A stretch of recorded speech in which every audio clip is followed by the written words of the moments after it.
gudrius kaip elniai, turi agentų visur. Ką jūs nežinot, ką Vokietija padarė? Vokietija ką padarė, tą ir Austrai daro.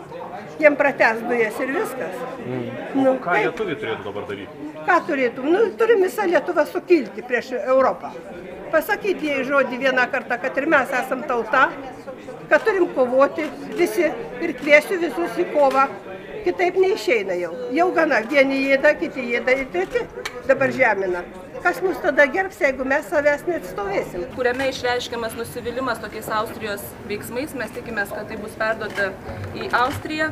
Taip pat prašysime, nežinau, bent moralinio kažkokio atsiprašymo.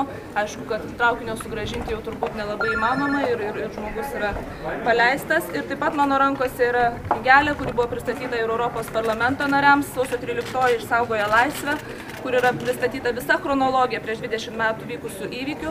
Tai jeigu gerbėmieji mūsų kolegos iš ES, šiuo atveju iš Austrijos, ne visiškai žino visus faktus, tai tikiuosi, kad bet tokiu būdu turės galimybę susipažinti.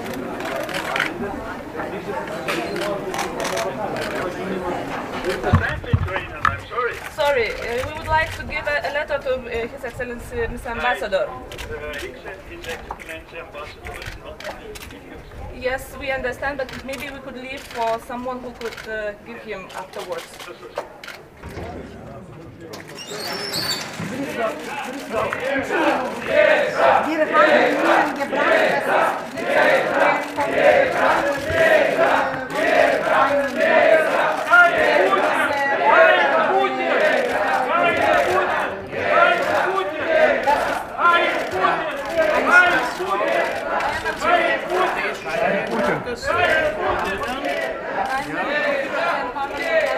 Yes.